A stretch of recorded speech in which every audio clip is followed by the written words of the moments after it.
आपका स्वागत है आपके अपने YouTube चैनल अद्भुत ज्ञान गंगा पर। बहुत समय पहले की बात है। एक बहुत ही न्यायप्रिय राजा थे। वह बहुत ही धनवान और वैभवशाली थे। उनके पास सिपाही, हाथी, घोड़े, दास दासियां, धन दौलत सब कुछ था। लेकिन उस राजा की कोई संतान नहीं थी। इस कारण राजा रानी बहुत दुखी रहते थे।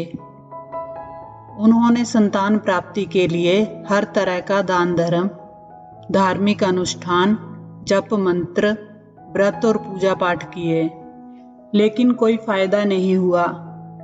अब राजा रानी दोनों ही बुढ़ापे की ओर बढ़ते गए। बुढ़ापे की ओर बढ़ते हुए राजा रानी दिन रात इसी गहन सोच में खोए रहते थे कि अब हमारे इतने बड़े राज्य का क्या होगा। इस राज्य का वारिस कौन बनेगा? हमारे राज्य की जिम्मेदारी कौन लेगा? राजा रानी दिन रात इसी चिंता में घुलने लगे। उन्हें खाने पीने की भी सुध नहीं रहती थी। एक सुबह राजा के दरबार में एक साधु आता है, तो दासी रानी को इसकी जानकारी देती है। रानी दासी से कहती है कि यह मेरा अंतिम दान धर्म है। इसके बाद मैं अपने हाथों से कोई दान धर्म नहीं करूंगी। रानी चावल भरा थाल हाथ में लेकर बाहर आती है। जब वह साधु की झोली में भिक्षा डालने के लिए आगे बढ़ती है तो उसके चेहरे पर शाही उद्विग्नता साधु की दृष्टि में आती है। वह उससे पूछता है कि रानी साहिबा, क्या हुआ?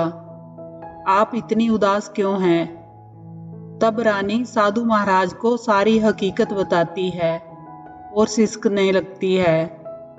कारण जानकर वह साधु कुछ पल के लिए गंभीर हो जाता है और फिर कहता है कि रानी साहिबा, चिंता मत कीजिए, आपकी संतान की इच्छा पूरी हो जाएगी। आपकी कोख से एक पुत्र जन्म लेगा, परंतु वह मात्र 14 साल तक ही आप लोगों को मिलेगा। इसके बाद वह इस मृत्यु लोक में नहीं रह पाएगा। इससे बढ़कर आपको कुछ देना मेरे लिए संभव नहीं है। अपनी बात पूरी करते करते उसने अपनी झोली में हाथ डाला, थोड़ी सी विभूति निकालकर रानी को दी और कहा कि आप और महाराज दोनों इसे बांटकर ग्रहण करना। तुम्हें जल्द ही पुत्र प्राप्ति होगी। इतना कहकर साधु अपनी राह चला गया। उसके जाने के बाद रानी सोचने लगी कि 14 साल तो 14 साल ही सही, उतने समय के लिए तो हमें पुत्र मिलेगा, यही काफी है।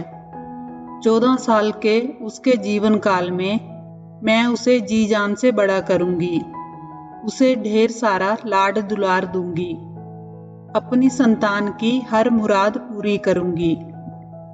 उस रात अपना सारा कामकाज खत्म करके राजा जब रानी के महल में गए तो रानी ने सारी बात राजा को बताई और साधु की दी हुई विभूति राजा को दिखाकर बोली कि साधु महाराज ने यह विभूति हम दोनों को ग्रहण करने के लिए कहा है। रानी की बात सुनकर राजा ने कहा कि हमने इतना दान धर्म किया, जप तप किया, लेकिन कोई फल नहीं मिला। अब इस विभूति से हमें क्या संतान प्राप्ति होगी?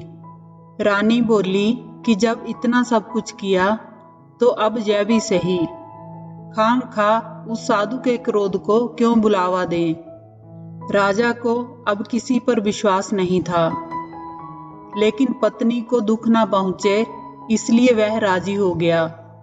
इसके बाद राजा रानी दोनों नहाते धोते हैं, अपने भगवान और अपने पुरखों का नाम स्मरण करते हैं।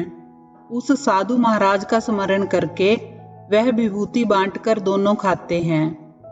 उसके बाद दोनों निश्चिंत होकर सो जाते हैं।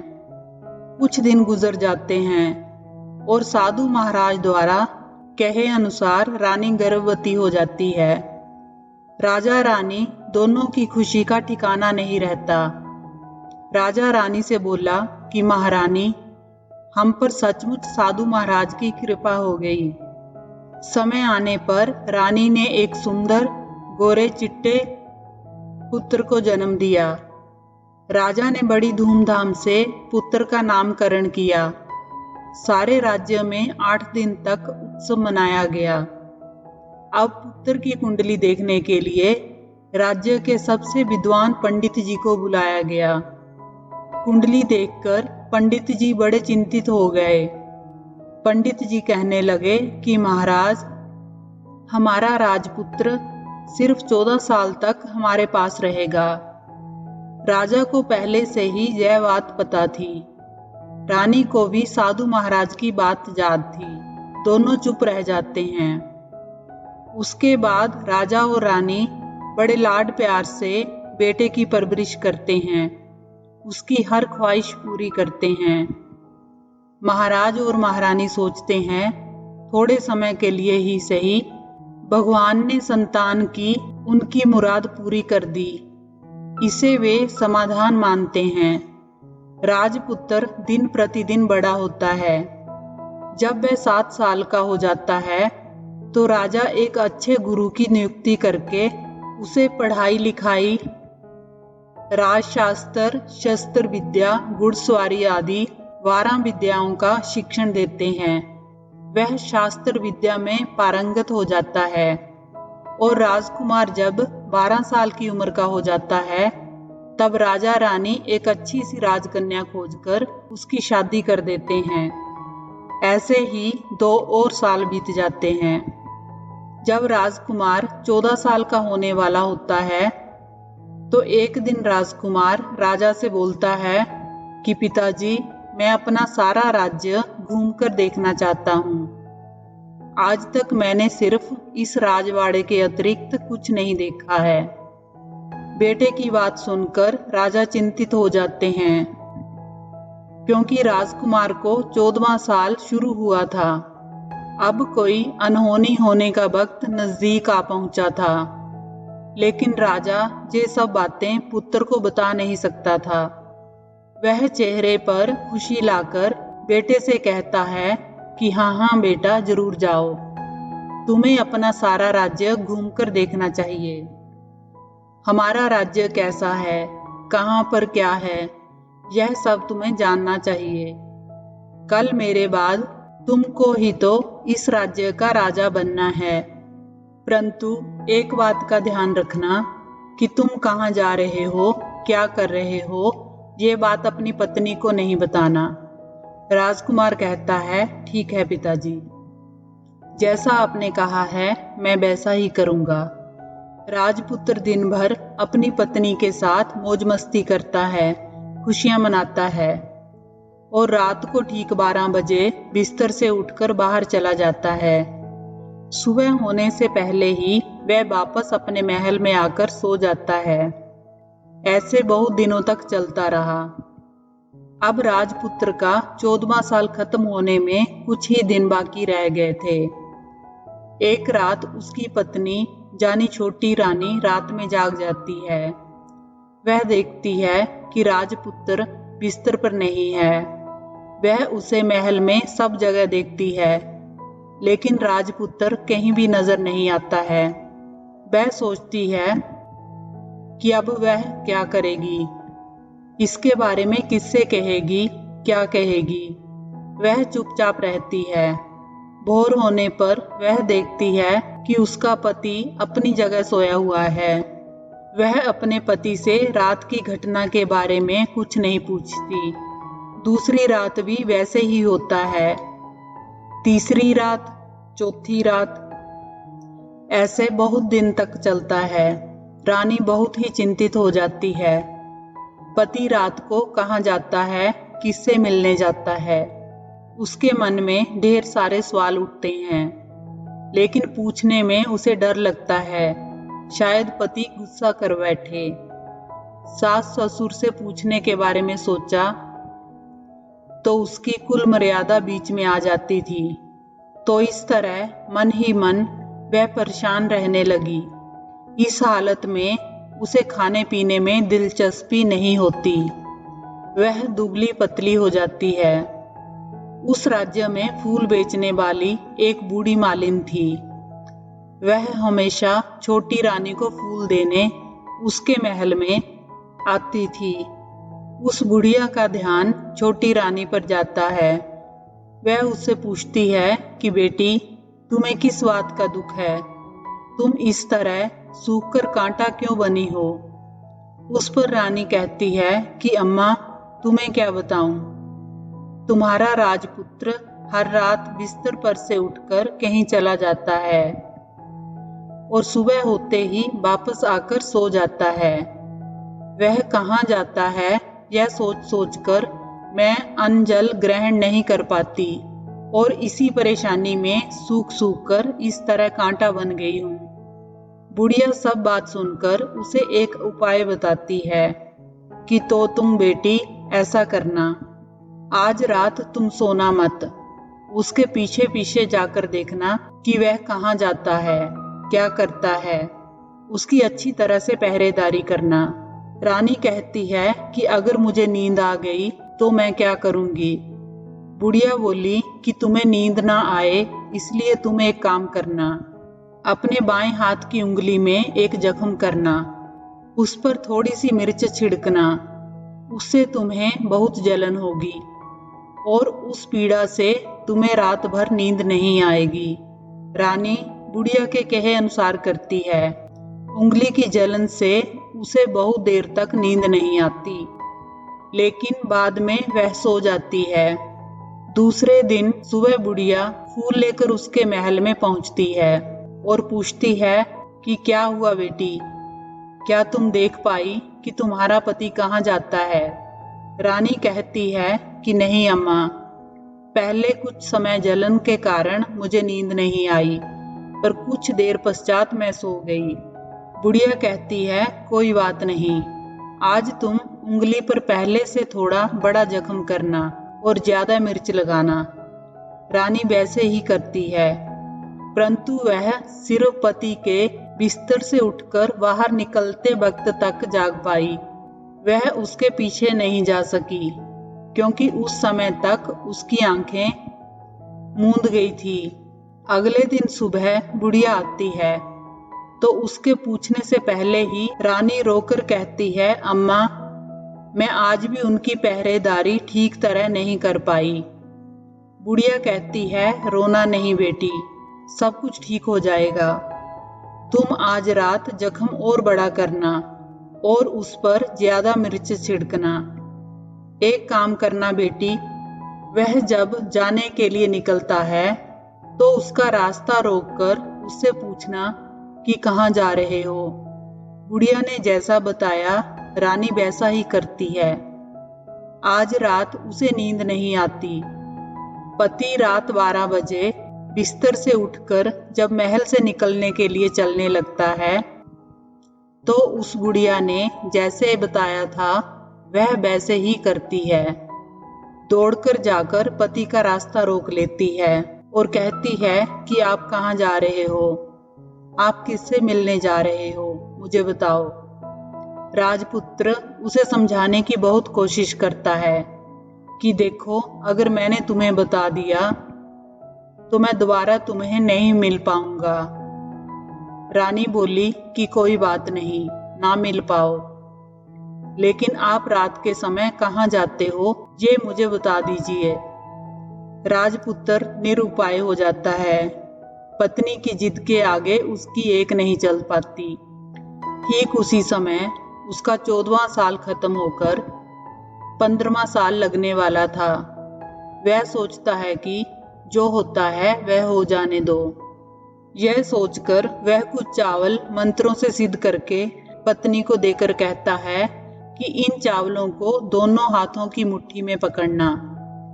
पहले दाएं हाथ में पकड़े चावल मेरे ऊपर फेंकना, तुम्हें पता चल जाएगा कि मैं कौन हूँ। इसके बाद बाएं हाथ में पकड़े चावल मेरे ऊपर फेंकना, तब मैं जैसा था तुम्हें मिल जाऊंगा।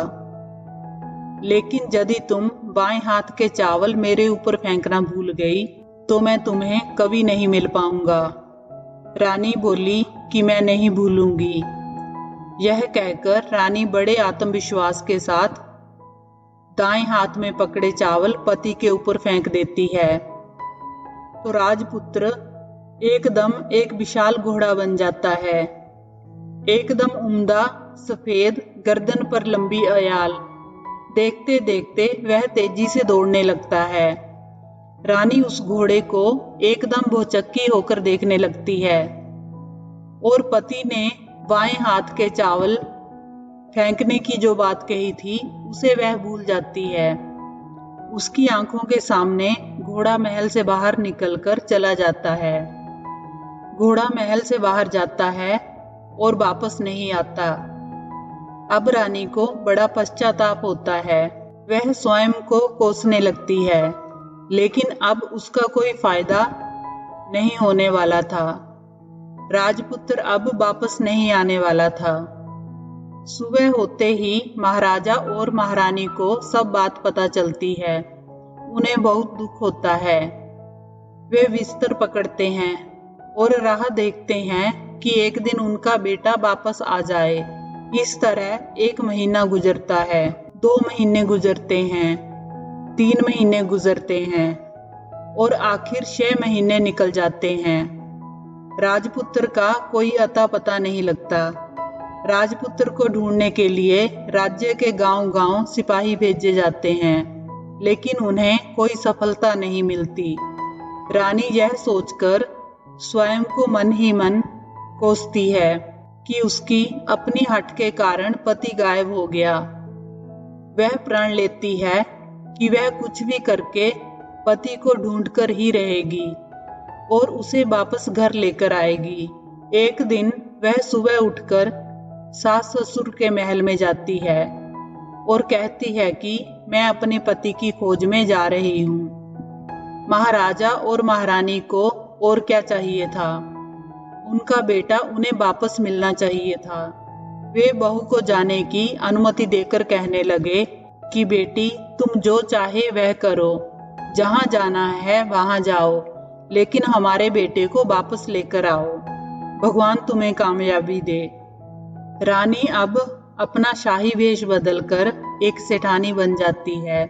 उसके बाद उसने अपने कुछ दास दासियों को और कुछ नौकरों को अपने साथ में लिया, कुछ सामान साथ लिया और राज्य की सीमा पर जाकर वहां एक भोजनालय खोल दिया।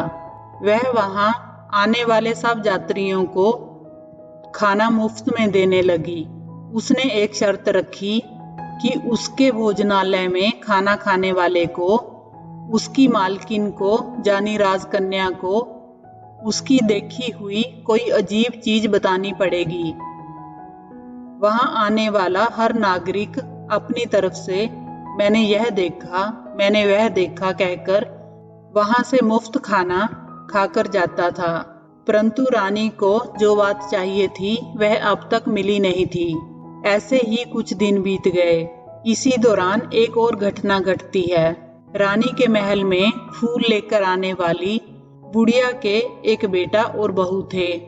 उनका एक छोटा बेटा था, यानी बुढ़िया का एक पोता था। बेटा और बहू सुबह काम के लिए निकलते थे तो पोते को संभालने की जिम्मेदारी बुढ़िया पर रहती थी। बुढ़िया दिन भर पोते को संभालती थी। बुढ़िया को पान खाने की आदत थी। एक दिन क्या होता है कि उसे पान लगाने के लिए चूना चाहिए था। वह चूना तैयार करने के लिए सीपियां लेकर आई। इन सीपियों को भूनने के लिए गोबर के कंडे चाहिए थे। कंडे इकट्ठा करने के लिए वह बांस की टोकरी लेकर चरवाहे के मैदान में गई। वहां बहुत सारे गोबर के कंडे थे। उन्हें जमा करते करते उसे घर आने में अंधेरा हो गया। शाम होते ही बेटा बहू काम से वापस घर पहुंचे तो उन्होंने देखा कि बच्चा घर पर अकेला है और रो रहा है। वे दोनों गुस्से से लाल पीले हो गए। इतने में बुढ़िया घर पहुंची। बेटे ने पूछा, तुम पोते को घर पर अकेला छोड़कर कहाँ गई थी? बुढ़िया बताने लगी कि मैं गोबर के कंडे इकट्ठे करने गई थी। इस पर बेटा बोला, दोबारा बच्चे को अकेला घर पर छोड़कर मत जाना। बुढ़िया कहने लगी, नहीं बेटा, फिर कभी ऐसा नहीं करूंगी। लेकिन दूसरे दिन ही बुढ़िया वह बात भूल गई और फिर चरवाहे के मैदान पर कंडे इकट्ठा करने चले गई। शाम को जब बेटा बहू काम से वापस लौटे तो देखते हैं कि फिर बच्चा घर पर अकेला है और रो रहा है। अब उसके बेटे की सहन शक्ति खत्म होने लगी और बुढ़िया के वापस आने पर उसे घर से निकाल दिया। बुढ़िया रात भर घर के बाहर अंधेरे में बैठी रही और सुबह होते ही अपने हाथ में टोकरी लेकर कंडे इकट्ठा करने के लिए निकल गई। उस दिन कंडे इकट्ठा करने का मानो पागलपन सवार हो गया था। कंडे इकट्ठा करते करते कब अंधेरा छा गया उसे मालूम ही नहीं चला। उसे जब ध्यान आया तो गांव का रास्ता भी ठीक तरह से दिखाई नहीं दे रहा था। वह अंधेरे में आंखें फाड़कर देखती देखती किसी तरह आगे निकल पड़ी। तभी एक कपिला गाय शन शन की आवाज करते, गले की घंटी बजाते ठुमक कर उस मैदान पर आ गई। उसे देखकर बुढ़िया सोचने लगी कि इस गाय के पीछे पीछे जाऊंगी तो गांव तक पहुंच जाऊंगी। और तभी बुढ़िया उसके पीछे पीछे चल पड़ी। वह गाय एक एक करके 6 मैदान पार करती है। आखिर में वह 7वें मैदान पर पहुंचती है। वहां उस मैदान में एक बड़ा सा पत्थर था। गाय जाकर उस पत्थर को अपना सींग मारती है। सींग मारने पर वह पत्थर दूर हट गया और नीचे पाताल में जाने की सीढ़ियां दिखाई देने लगी। वह गाय उन सीढ़ियों से नीचे उतरने लगी। बुढ़िया वह सब देखती रही और झट से जाकर गाय की पूंछ को पकड़ लेती है। पूंछ पकड़कर वह गाय के साथ नीचे पाताल में पहुंच गई। पाताल में पहुंचते ही बुढ़िया गाय की पूंछ छोड़कर इधर उधर देखने लगती है। बुढ़िया ने देखा कि पाताल में सब जगह जगमगाहट है, दिया दीप जल रहे हैं। तभी तेज रोशनी गाय के ऊपर पड़ती है और वहां अद्भुत घटनाएं घटने लगती हैं। गाय के नीचे उतरते ही उसके गले में अपने आप सांकल पड़ गई। शम शम करके कोई दूधांडी में गाय का दूध दूहने लगा। लेकिन गाय का दूध निकालने वाला जो कोई भी होता है वह उसे दिखाई नहीं देता। यह सब देखकर बुढ़िया बहुत घबरा गई और यह सोचती है कि ये मैं कहाँ फंस गई। सोचते सोचते वह यहाँ वहां छिपने के लिए जगह ढूंढने लगी, लेकिन उसे कहीं भी जगह नहीं मिली। हर जगह उजाला ही उजाला था।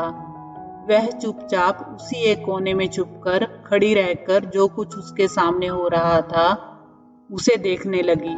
कुछ पल के बाद वहां एक उम्दा सफेद घोड़ा आया। वहां 2 कुंड थे। उसमें से एक कुंड में उस घोड़े ने छलांग लगाई और ऊपर आ गया। अब उसे राजपुत्र का रूप प्राप्त हो गया। राजपुत्र बनने के बाद उसने दूसरे कुंड के पानी में स्नान किया। वहां रखे नए कपड़े पहने। नजदीक ही एक सुंदर पलंग था। वह आकर उस पर बैठ गया। उसके सामने अपने आप 5 पकवानों की थाली आ गई, दूध की प्याली आ गई, 5 सुपारी आ गए। उसके सामने एक दिया जलता रहा। राजपुत्र ने खाना खाया, दूध पिया, 5 सुपारी खाया और बिस्तर पर लेट जाने से पहले सूर्य देव का स्मरण करके सामने जलते दिए से पूछा कि दिए दिए दीपंकर, मेरे माता पिता क्या कर रहे हैं। दिया बताने लगा कि वह बेटे के शोक में डूबे हैं। फिर वह पूछता है कि राज्य कौन संभाल रहा है। दिए से उत्तर मिला, राज्य प्रधान संभालता है। राजपुत्र ने पूछा कि मेरी पत्नी क्या करती है। उसने चौराहे पर भोजनालय शुरू किया है और आते जाते लोगों से वह नई खबर के बारे में पूछती है। दिए के ये कहते ही राजपुत्र कहने लगा, ठीक है। उसके बाद वह सो गया। बुढ़िया कोने में खड़ी रहकर ये सब देखती रही। ऐसी अद्भुत घटना उसने अपनी जिंदगी में पहली बार देखी थी। उसे अंदर ही अंदर चुलबुलाहट होने लगी। वह अपनी भूख प्यास सब कुछ भूल चुकी थी। वह उत्सुकता से देखने लगती है कि आगे क्या होता है, लेकिन उसके बाद कोई घटना नहीं घटती। रात गुजर गई और सुबह हो गई। सुबह होने पर पलंग पर सोया हुआ राजपुत्र उठा और उसने फिर से पहले वाले कुंड में छलांग लगाई। तो अब वह फिर से घोड़ा बनकर कुंड से बाहर आ गया।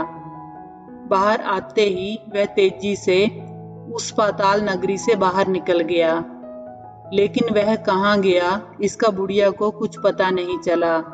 उसके बाद पिछली रात की तरह कोई उस गाय का शमशम करके दूध दोहने लगा। जैसे ही दूध दोहना खत्म हुआ, गाय के गले की सांकल अपने आप खुल गई और वह तेजी से ऊपर जाने वाली सीढ़ियों की ओर भागने लगी।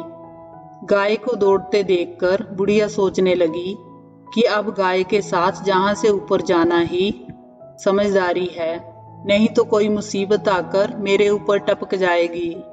उसने झट से गाय की पूंछ पकड़ ली और गाय के साथ ऊपर आ गई। गाय जब ऊपर मैदान में पहुंची तो उस सुरंग का रास्ता अपने आप बंद हो गया और उसके मुंह पर एक बड़ा सा पत्थर पूर्ववत खड़ा हो गया। ऊपर आकर वह गाय जंगल की ओर निकल गई तो इधर बुढ़िया एकदम बावली सी हो गई। उसने पाताल नगरी में जो कुछ देखा था वह जल्द से जल्द किसी को बताने के लिए उतावली हो उठी।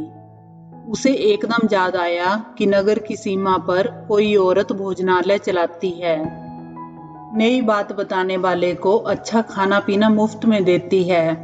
वह सोचने लगी कि क्यों ना मैं यह बात उसी औरत को जाकर बताऊं। यदि उसे यह बात पसंद आ गई तो बाकी जीवन खाने पीने की झंझट से मुक्ति मिलेगी। बुढ़िया ने मन में तय किया और तुरंत भोजनालय के द्वार पर पहुंचकर वहां टंगे नगाड़े के सामने खड़ी हो गई और जोर जोर से नगाड़ा बजाना शुरू किया। नगाड़े का इस तरह शोर सुनकर मालकिन जानी छोटी रानी मन में प्रसन्न हो जाती है कि शायद कोई बड़ी बात लेकर यहाँ आया है। रानी सिपाहियों को आदेश देती है, जाइए और जो कोई आया है उसकी अच्छी तरह खातिरदारी कीजिए। आदेश पाते ही सिपाही दौड़कर नगाड़े के पास आए तो देखा कि एक बुढ़िया नगाड़ा बजा रही है। उन्होंने पूछा, क्यों बुढ़िया, क्या हुआ, नगाड़ा क्यों बजा रही हो? बुढ़िया बोली, कुछ नहीं बेटा, यहाँ खाना मिलता है ना, इसलिए आई हूँ। सिपाहियों ने कहा, खाना चाहिए, मिलेगा, लेकिन तुझे कोई नई बात बतानी पड़ेगी। बुढ़िया बोली, हाँ बताऊंगी। मुझे एक बात मालूम है। यह सुनकर सिपाही उसे अंदर लेकर आए। उनको मालकिन का आदेश था कि जो कोई बूढ़ा बुजुर्ग वहां आए उनके साथ अच्छी तरह पेश आना, उनका अच्छा आदर आतिथ्य करना। सिपाहियों ने इस बुढ़िया का भरपूर आदर आतिथ्य किया। उसे बड़ी सी थाली भरकर व्यंजन परोसे। बुढ़िया बहुत भूखी थी, वह खाने पर टूट पड़ी। खाना खाने के बाद सिपाही ने उसे पहनने के लिए एक नई साड़ी दी। उसके बाद सिपाही उसे लेकर रानी के पास आए। रानी और बुढ़िया ने तुरंत एक दूसरे को पहचान लिया। बुढ़िया बोली, बेटी तुम? और रानी बोली, अम्मा तुम? बड़ी देर तक दोनों भांति भांति की बातें करती रहीं। आखिर कुंभरनी बुढ़िया से कहने लगी, अम्मा आप बताओ तुमने क्या नई बात देखी है? बुढ़िया कहने लगी, नई बात? मैंने कोई नई बात नहीं देखी है। वह तो मेरे पास तुम्हें देने के लिए खाने के पैसे नहीं थे, इसलिए मैंने झूठ कहा और नगाड़ा बजाया। रानी ने कहा, अम्मा घबराना नहीं, मैं किसी को तुम्हारा नाम नहीं बताऊंगी। फिर भी बुढ़िया कि मैंने क्या देखा, कब देखा करके आनाकानी करने लगी। इस पर कुंभरनी ने उससे कहा, देखो अम्मा, यदि तुमने मुझे वह नई बात बताई तो जिंदगी भर मैं तुम्हारी देखभाल करूंगी, तुम्हें रानी माता की तरह रखूंगी। अब बुढ़िया बताने को तैयार हो गई। उसने जो कुछ उस चारागाह वाले मैदान पर देखा था वह सब कुछ उसने कुंवरनी को बता दिया। बुढ़िया की बातें सुनकर कुंवरनी को यकीन हो गया कि वह राजपुत्र उसी का पति है। वह तुरंत बुढ़िया से कहने लगी, अम्मा मुझे उस जगह पर ले चलो। बुढ़िया बोली कि नहीं बेटी, वह पाताल राज्य है, वहां पर सांप हैं। यदि किसी ने तुम्हें देख लिया तो तुम्हारी जान खतरे में पड़ सकती है। लेकिन रानी ने उसकी एक भी नहीं सुनी और उसे उस जगह ले जाने के लिए हठ करने लगी। आखिर में बुढ़िया ने उसका कहना मान लिया और कहने लगी, ठीक है, मैं तुम्हें वहां लेकर चलती हूँ, पर आज नहीं कल। वहां जाना है तो शाम को ही जाना होगा। अगले दिन दोपहर को रानी बुढ़िया के साथ उस मैदान पर गई और एक जगह छुपकर गाय के आने की राह देखने लगी। दिन ढलते ही अंधेरा घेरने लगा। गाय हमेशा की तरह वहां आ गई। मैदान के उस कोने में जाकर उसने पत्थर पर सींग मारा तो झट से पत्थर हटकर वहां एक सुरंग में जाने का रास्ता खुल गया। गाय उस रास्ते से नीचे उतरने लगी तो बुढ़िया रानी से कहने लगी, जल्दी आगे बढ़ो बिटिया, हम गाय की पूंछ पकड़कर नीचे उतरेंगे। दोनों गाय की पूंछ पकड़कर नीचे उतर गई। बुढ़िया जिस कोने में पहले छिपी थी, दोनों उसी कोने में छुप गईं। अब नीचे सब कुछ पहले जैसा घटित हो रहा था। गाय के गले में अपने आप सांकल पड़ गई। कोई अदृश्य रूप से उसका दूध दुहने लगा। एक सफेद उम्दा घोड़े ने आकर एक कुंड में छलांग लगाई तो राजपुत्र के रूप में ऊपर आया। वह राजपुत्र दूसरे कुंड में नहाने लगा। उसने वहां रखे नए कपड़े पहने। नजदीक ही एक सुंदर पलंग था। वह आकर उस पलंग पर बैठ गया। बाद में उसके सामने अपने आप 5 पकवानों की खाने की थाली आ गई। दूध की प्याली आ गई, पान बीड़ा आ गया। राजपुत्र सब ग्रहण करके सोने के लिए पलंग पर गया तो उसने सोने से पहले सूर्य देव का स्मरण किया। वह दिए से पूछने लगा, दिए दिए दीपंकर, मेरे माता पिता क्या कर रहे हैं? आज दिया कुछ जवाब नहीं देता, बल्कि वह बुझने लगता है। तब राजपुत्र को इसका संदेह हो गया कि कुछ घटित हुआ है। वह उदास हो गया और ऐसा सोचकर कि जो कुछ हुआ है वह हो जाने दो, वह सोने के लिए बिस्तर पर लेट गया। अब रानी का संयम टूट गया। वह दौड़कर पति के पास गई और उसके पैर पकड़ने के लिए आगे बढ़ने लगी। राजपुत्र तुरंत ही अपनी पत्नी को पहचान गया। वह झट से पीछे हट गया और चिल्लाने लगा कि नहीं नहीं, मुझे छूना नहीं, नहीं तो सर्वनाश हो जाएगा। रानी दोनों हाथ जोड़कर पति से अपनी भूल स्वीकार करने लगी, माफी मांगने लगी। रानी ने कहा कि स्वामी, मुझसे भूल हो गई। मुझे आपसे नहीं पूछना चाहिए था कि आप रात को कहाँ जाते हो। मैं अपनी भूल स्वीकार करती हूँ। मुझे मेरी भूल की सजा मिल गई है। अब आप घर चलें। आपके वियोग में आपके माता पिता ने बिस्तर पकड़ लिया है। आपकी प्रजा भी बहुत दुखी है। उस पर राजपुत्र कहने लगा कि एक बार तुम गलती कर बैठी हो, अब दोबारा गलती मत करना, नहीं तो जो अब मैं तुम्हें दिख रहा हूँ वह भी नहीं दिखूंगा। रानी अब विलाप करने लगी और जोर जोर से जमीन पर सिर पटकने लगी। राजपुत्र के मन में उसके प्रति दया उत्पन्न हो गई। वह उससे कहने लगा कि यदि तुम मुझे वापस पाना चाहती हो तो तुम्हें एक काम करना होगा। काम बहुत कठिन है, लेकिन वह तुम्हें अकेले ही करना होगा। रानी कहने लगी, कहो स्वामी, कितना भी कठिन काम हो, मैं उसे अवश्य पूर्ण करूंगी। इसके बाद राजपुत्र ने उसे बताया कि इस पाताल लोक से ऊपर जाते ही तुम्हें एक घना जंगल नजर आएगा। ऐसे 6 जंगल पार करने के पश्चात 7वां जंगल मिलेगा। वह जंगल सबसे घना है। उस जंगल में बीचों बीच एक पीपल का पेड़ है। उसके आसपास की जगह पत्ते, फंदे, जटाएं, कांटे इत्यादि से ढक चुकी है। वहां बाघ, शेर, भालू, सांप सभी की धमा चौकड़ी बैठती है।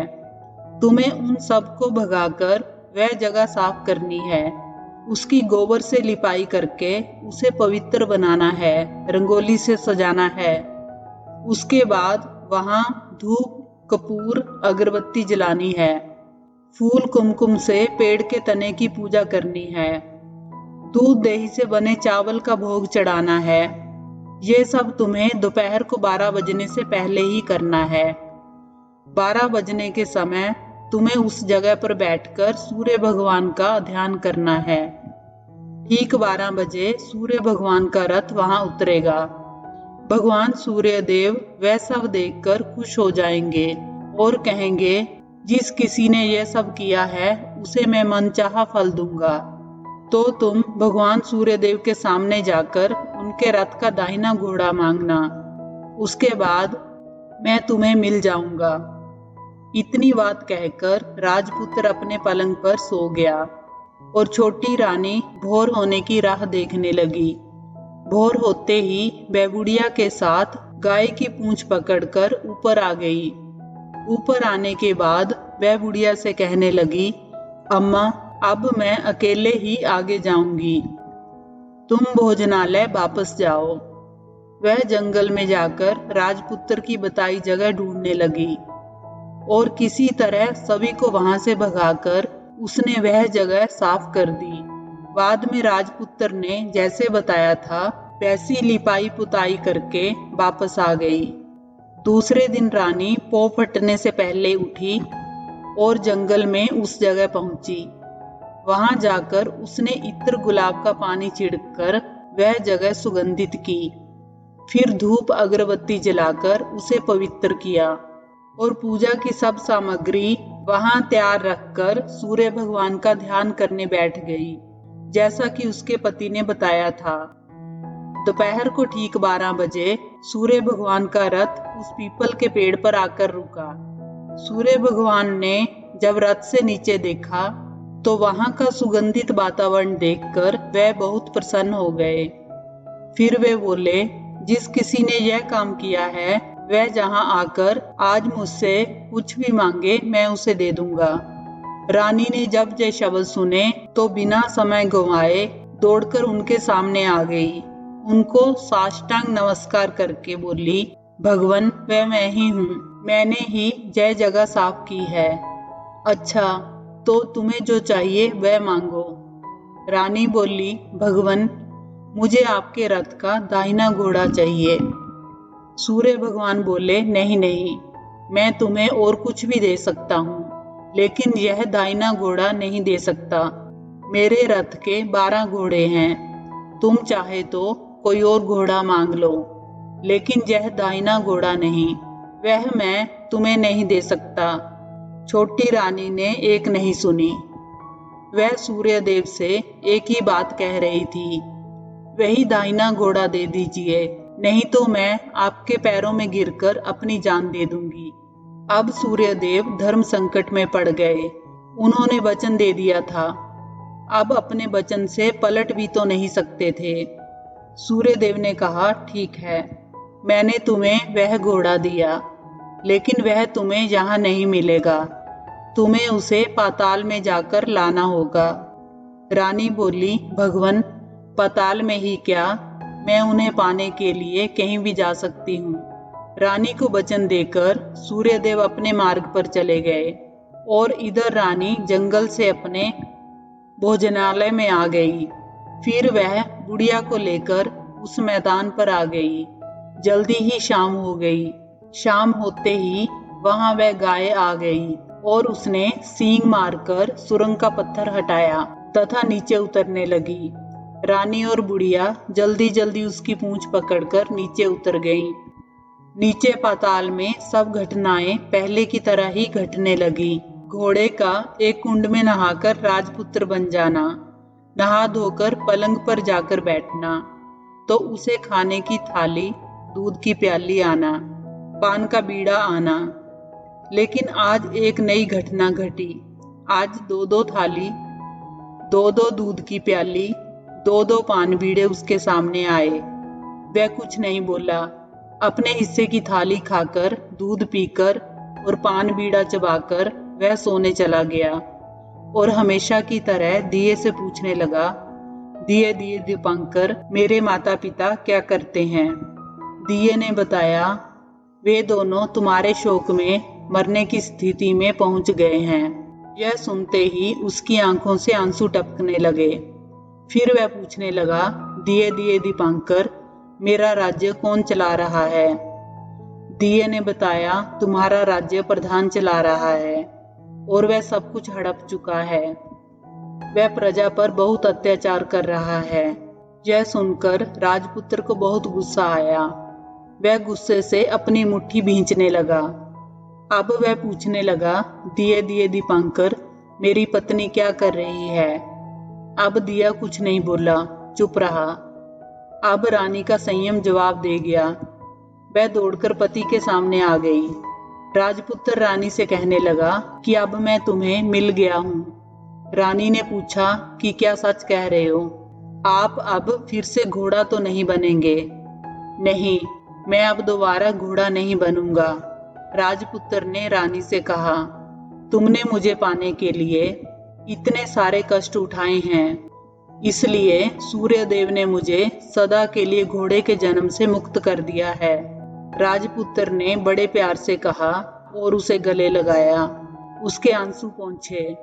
कुछ देर पश्चात भोर हो गई तो गाय की सांकल टूटी और वह ऊपर भूलोक जाने लगी। रानी, राजपुत्र और बुढ़िया उसकी पूंछ पकड़कर ऊपर आ गए। ऊपर आने पर वे सीधे भोजनालय में पहुंचे। वहां का सब सामान लोगों में बांट दिया और उसको ताला लगाकर अपने राज्य में लौट गए। राजपुत्र को वापस आता देखकर प्रधान घबरा गया। राजपुत्र ने उसे बंदी बनाकर कैद खाने में डाल दिया और राज्य की बागडोर अपने हाथ में ले ली। उसके बाद वह अपने माता पिता को मिलने उनके महल में गया। राजपुत्र देखता है कि उसके माता पिता उसके शोक में अस्थि पिंजर बने हुए हैं। पुत्र को वापस आया देखकर मरणासन राजा रानी की आंखों से टप टप आंसू बहने लगे। उन दोनों ने पुत्र को गले लगाया, उसे प्यार से सहलाया। इतना होने के बाद उनके सेहत में एकदम सुधार आने लगा। कुछ दिनों में ही बिस्तर से उठकर बैठ गए। पुत्र को आशीष देने लगे। राजपुत्र के आने की खबर तुरंत राज्य भर में फैल गई। प्रजा खुशी से फूली नहीं समाई। प्रजाजन राजमहल के सामने इकट्ठे हो गए। राजपुत्र ने भी उन्हें दर्शन दिए और वचन भी दिया कि आज से उन्हें कोई दुख नहीं पहुंचाएगा। राजा ने अपने पुत्र का राज्याभिषेक करके उसे सिंहासन पर बिठाया और बहू को महारानी का दर्जा दे दिया। इसके बाद वह स्वयं अपनी पत्नी के साथ ईश्वर स्मरण करते हुए खुशी से दिन बिताते हैं। महाराजा बना राजपुत्र अच्छी तरह से राज्य चलाने लगा और अपनी पत्नी के साथ सुख शांति से जीवन बिताने लगा। उस बुढ़िया को रानी ने अपने पास ही रख लिया। उसकी अच्छी तरह से देखभाल करने लगी। बुढ़िया और उसके बुढ़ापे के दिन खुशी से गुजरने लगे। अगर आपको ये कहानी अच्छी लगी हो तो वीडियो को लाइक करें, चैनल को सब्सक्राइब करें। कहानी को अंत तक सुनने के लिए आपका धन्यवाद।